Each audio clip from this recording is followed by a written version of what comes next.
Hello and welcome to Patch Notes Editorial. I'm your host Adam Castor, and today we'll be discussing something that was mentioned in the previous episode of Patch Notes, the de-emphasization of single-player and local co-op in the gaming industry today. If you're like me and you see a game coming out that purports to have co-op play with your friends, and you excitedly see what the co-op has to offer, and then you check it, you're looking at forums, you're checking on the game's website, and then they say, yeah, it's online only, no local play. And you're like, seriously? Are you kidding me? Because if you're like me, you have friends that either don't have the same system as you, or you're into a genre that your friends aren't into. For me, it's fighting games that they don't have. I mean, this could be solved by crossplay, and well, at least the issue of your friends not having the same system as you could be solved by crossplay, but that's not going to happen in the near future. It's happening in spurts, but a time where every single console is going to be able to play with each other. If players are going to be able to play with each other on every console, that's not going to happen. And it's annoying, especially for me, because I'm an achievement hunter and I enjoy multiplayer achievements, or I enjoy achievements, but I hate getting multiplayer achievements because not a lot of my friends on Xbox, which I play on, they either have a PS4 or a Switch or something like that. And there have been so many high profile games this generation specifically that just have not had local multiplayer, but they've had online co-op or multiplayer or anything of that nature. I think of games like Assassin's Creed Unity, Rise Son of Rome, Sea of Thieves, Star Wars Battlefront, The Division, games like that where it's almost impossible to play locally. The thing that makes local co-op so compelling is not only the economic advantages, the fact that you only have to have one copy of the game, you don't need to pay for Xbox Live, PSN, or Switch Online, which I'm going to get into. Let me tell you, I'm going to get into that. And you don't need a mic, but there's also a human aspect to it. Humanity. You're with someone, you're in the same room, social interaction, and it's a lot easier to communicate with someone that is in the same room as you. Duh. Because you don't have to worry about latency or anything like that. You don't have to worry about you're talking into the mic. You don't have to worry about them getting your message later than you would have intended. It's just much easier, much easier. And it takes me back to when I was a kid, honestly, playing on my Nintendo GameCube back in the early 2000s. And it was me and my friends in the same room, or my friends and I in the same room, and we were just like messing around, cracking jokes, playing Mario Kart, Super Smash Brothers, Kirby Air Ride, whatever. And that was exciting. And also the fun thing about that is you don't have to worry as much about dealing with just like horrible human beings, because they're out there on online services. And yeah, they're annoying. I mean, for some people, they can even be harassment inducing. Like they harass people that are playing online, especially women in gaming, and you don't have to worry about that with someone that's sitting right next to you because you already knew them. You're able to invite them into your house. So that kind of vetting is already there. And sure, the thing is that you can make friends from random people that you met online, but what are the odds of that? Very slim to none. Either they don't have any voice chat, or if they do have voice chat, then they're just annoying. They're the worst people.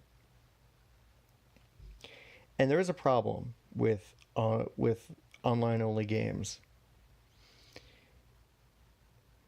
But there are still genres of games that do remain bastions of couch co-op, so it's not completely dead. The genres I like to think of, and I mean there are games within other genres that do this, but for me this is just talking about genres themselves, entire genres that do couch co-op, local co-op very well. You're talking about your sports games, your Maddens, your FIFAs, your NBA 2K, NHL, MLB The Show.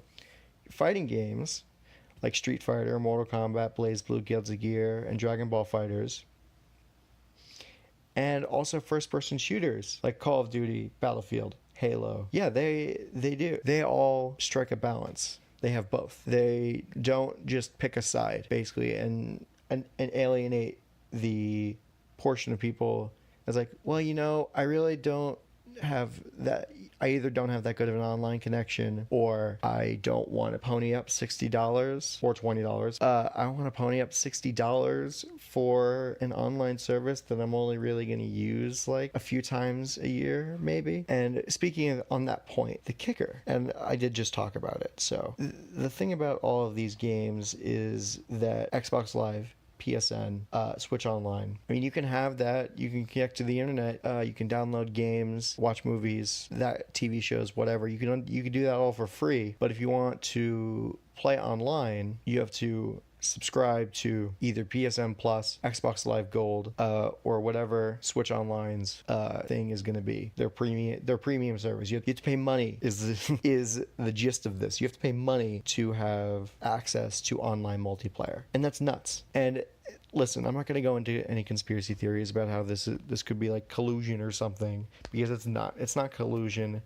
because the gaming companies aren't seeing any kickbacks from this. It's just another obstacle for people who want to play multiplayer and only have that one option. It's just another obstacle when you're thinking about getting an online only game like a Star Wars Battlefront, Titanfall, that kind of thing. And for the future, I mean, this is not going to stop. As much as I want to talk about it, as much as I want to berate it for how bad it is and how annoying it is, it's not going to stop. And I think the worst part about it is that there are examples of games that do this well, very well. Even I just talked about it. There are games that have thriving online modes that make them the most money, but people still buy them for the local play, being able to play with someone sitting next to you. So the other thing that I want to talk about, the other major thing that gaming developers and publishers seem to ignore or just throw by the wayside, is single player campaigns. And some publishers haven't been as blatant about the lack of single player campaigns as Activision or even EA, but some of these campaigns in multiplayer centric games, it's like you might as well not have bothered. You have multiplayer only games that just straight up cut out campaigns. You know, Titanfall, Star Wars Battlefront, both have no sort of standalone single player option. But you can play like a campaign mode with bots. Sure, fine. But that's not the same thing as playing a game that's also a first person shooter like BioShock Infinite, that is all campaign and has no multiplayer, because Ken Levine said that he doesn't want it. And fighting games can be very bad with this kind of thing also, with their lack of either a story mode or in some cases an arcade mode. Just any sort of single player options, they've been minimal. I mean, sure, there have been games that kind of go above and beyond. There are exceptions to the rule. You have your Mortal Kombat, Injustices, Tekken 7s of the world. They do. Mortal Kombat, Injustice, their sequels, they all have a pretty in-depth story mode that comes with it. And Tekken 7 does have a pretty in-depth story mode. But other than that, really, it's kind of just, okay, you can either play with your friend or go online. That's about it. Sorry. Or you can fight in like an endless battle, an endless ladder in Tekken 7 to get more gear. And on this subject, this is kind of the opposite. It's almost like a reverse of what this is. A reverse of tacking on a single player campaign to a game that almost very clearly is focused on multiplayer, is tacking on a multiplayer mode on a game that is almost exclusively single player. I don't get it. I don't get why game companies would want to do this. And even to this day, I still don't get it. I mean, I didn't get it when these modes were announced, and I still don't get it to this day. And I ask you, who exactly is still playing the multiplayer in Tomb Raider 2013? Who's playing the multiplayer in Mass Effect 3? Who's playing Chaos Squad in Sunset Overdrive? Here, check right now. Oh, wait. Yeah, that's what I thought. The reason that companies do this is to capitalize on the monetizability of multiplayer modes. Multiplayer modes were the most efficient way to implement the loot box system that was prominent in Star Wars Battlefront 2, in Overwatch, games like that. And that's where it started. That's where it got the worst, because they had the promise of, oh, get this cool item just by playing through our multiplayer mode. And it's hard enough to monetize. It's difficult to monetize a single player campaign, because it's just like, oh, well, it's only going to be you, really. The best versions of it are you get extra campaign modes or extra campaign missions or an extra difficulty setting. And the worst are like, oh, get this cloak or something, this really cool starting weapon, fine, whatever. But I think that's the reason, is that with the multiplayer modes, companies can be like, oh, get this cool weapon skin pack. Oh, get this cool multiplayer map pack. Cool. Spend real money on this, and you're gonna get an amazing amount, like so much playtime out of all of this kind of thing. And really, this much like the de-emphasization of local co-op, this is definitely not going to stop, because I mean, look at the most popular games out right now, the Battle Royale games, Fortnite Battle Royale and PlayerUnknown's Battlegrounds. They thrive on this business model of multiplayer only, online only, and people eat that stuff up. They love it. And I really don't want to kind of be twisted in my thoughts. I don't want my words to get twisted here. And I do enjoy multiplayer a fair amount, whether it be local or online. I do engage in that, but there has to be a line. A game cannot stand on multiplayer alone, because what happens when either the servers get shut down or people just aren't playing the game anymore? Well, sucks to suck is basically what happens. For example, pop in Titanfall right now on your Xbox Ones if you have them. Pop in Titanfall. See how many people are playing Titanfall and how long it takes you to get into a match. And then once you can't find someone to get into a match with, then just play the campaign mode with bots. That's all you're left with, which is like 4 missions with just bots. 4 missions that are basically the multiplayer mode but with bots. And then you'll see that this is a problem if you haven't already. And on the subject of campaign modes, for the last thing, there was an interesting topic on the last episode of Patch Notes where Call of Duty Black Ops 4, Activision was like, yeah, we're just going to straight up not have a single player campaign at all. And I was like, man, I wonder what would make them do something like that. And I was actually on this website, True Achievements, which tracks Xbox One and Xbox 360 achievements and people that unlock them. And they actually have data on how often these campaigns actually get played.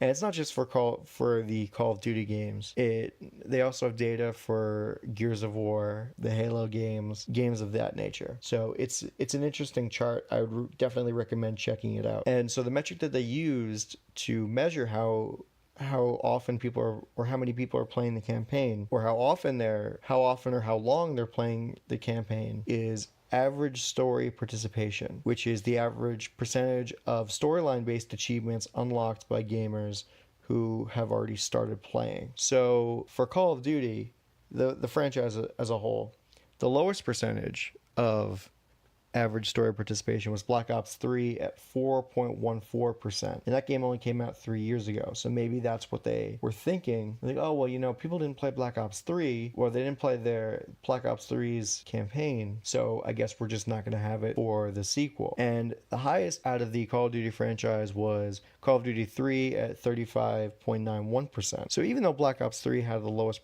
participation of the entire franchise, the latest game in the franchise that came out just this past November, Call of Duty World War II, it's the 4th highest on the list in campaign participation at 28.65. That's still more than a quarter of the player base that started the game. That's still an average. That's an average of a quarter of the story, but people are still checking it out at least. And by comparison, looking at Battlefield 1, which came out in November as well, that sits at 18.65%. And looking at the Halo franchise, which has a pretty deep storyline, not only in the campaigns of the games, but also in the extended universe, in graphic novels, movies, TV shows, that kind of thing. They're going in at just over 38% average participation. And what does this mean? What are all these numbers,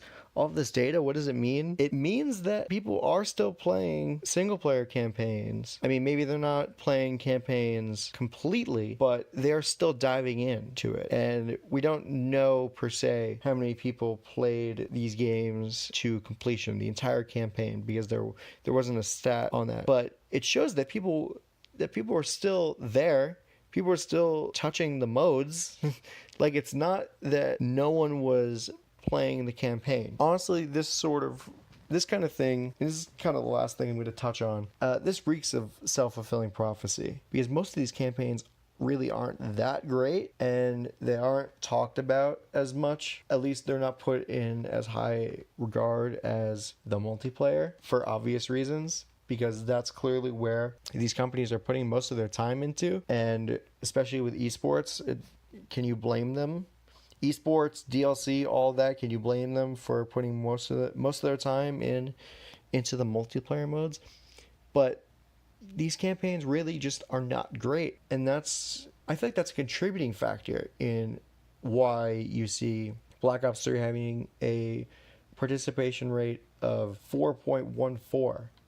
People are like, yeah, no, this kind of sucks. And less than 10% of gamers actually unlock the achievement for completing the entire campaign on any difficulty. Even though Call of Duty World War II kind of went back to the series' roots, it's still at 28, it's still under 30% average story participation. So it's almost like, well, people aren't going to play our half-hearted story campaign. So, we're just going to cut it. What? No. Don't cut it, because that's throwing the baby out with the bathwater. Think about, I wonder why people think that our campaigns aren't that great and they're not playing them for an extended period of time. I don't know why they're not looking at themselves. Maybe because it's easier to just say, well, people aren't playing it to completion. A rare amount of people are playing it to completion, and it's a waste of money, so we're just going to get rid of it. But that's not the point, because people do play it. And the fact that for the Call of Duty franchise, for Halo, for Battlefield, that these campaigns are sitting on average of either over a quarter or slightly under half of the campaign. It's not like they're not being played. And for me, the solution here is to improve the single player experience, because that is a portion of your audience. For game publishers, for game developers, it's a portion of your audience that you're just not catering to. If you're just saying, oh, here it is, here's the campaign mode, here's the paint by numbers single player railroad campaign mode with the pretty lights, that's it, and they're not being engaged by that, so they're just not going to want to play that if they're not into multiplayer. And these people exist, and game companies don't think that they do. And that's how I personally feel, because game publishers are cutting out a significant portion of their audience by focusing their attention only on multiplayer, and especially with online multiplayer. Sure, these games are still going to sell the way that they do, but you feel like if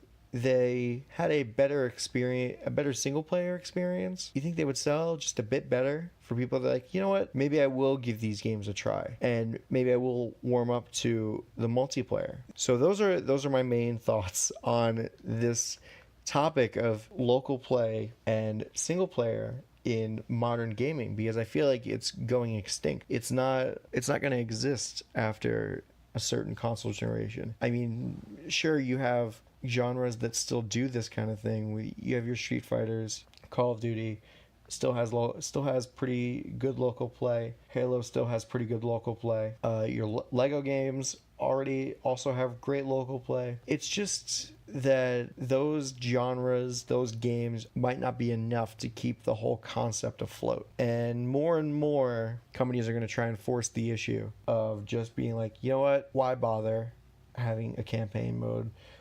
Let's just lay our intentions right out there and say, yeah, we're going to only focus on multiplayer. So either you're in or you're not. And that is what I'm afraid of, honestly, as someone that enjoys single player experiences. And for people that are kind of getting fatigued over the lack of options in either the single player or local co-op markets, you can always turn to indie developers for that kind of thing. And they usually have what you're looking for in that kind of sense. So for Radio Free Gaming, I have been Adam Castor. I would see you next Tuesday for another episode of Patch Notes, and have a great night.